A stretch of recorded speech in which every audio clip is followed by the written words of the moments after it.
China's S1500 airborne wind turbine.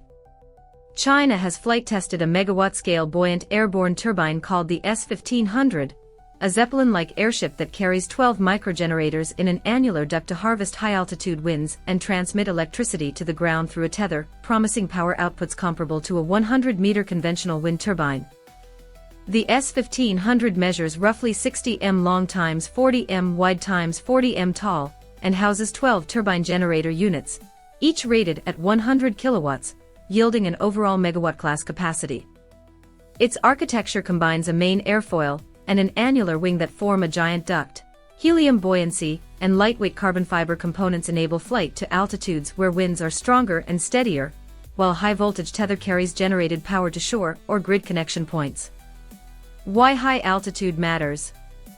Wind power scales with the cube of wind speed, so the steadier, faster winds between hundreds and thousands of meters altitude offer dramatically greater energy density than surface winds.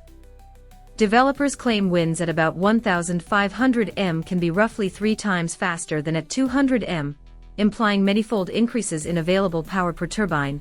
Airborne platforms thus aim to capture an abundant and underused renewable resource. Proponents highlight several advantages: lower material footprint because no towers or deep foundations are needed, faster deployment and mobility for remote sites or disaster response, and reduced levelized cost of electricity through access to higher, steadier winds. The system is presented as suitable for deserts, islands, mining sites, and emergency relief, with modular units that can be relocated within hours. Airborne wind systems face engineering and regulatory hurdles, ensuring long-term aerostat stability in variable weather, reliably insulating and managing kilometer-scale high-voltage tethers, controlling launch/retrieval in high winds, avoiding air traffic conflicts, and proving durability over multi-decade lifetimes. Materials fatigue from cyclic loading, helium loss management, and safe failure modes for tether break or generator fault are major technical risks that must be mitigated before large-scale commercial rollout.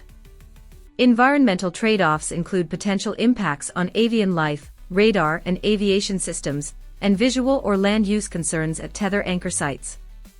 Social acceptance will hinge on transparent safety records, demonstrable cost and reliability benefits compared with fixed offshore and onshore turbines, and clear regulatory pathways for airspace use, grid interconnection, and emergency procedures. The S1500 represents a significant step in airborne wind innovation.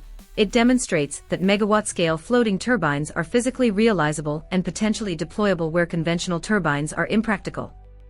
Realizing their promise will require sustained progress on materials, tethered power transmission, air traffic integration, and long-term operational validation.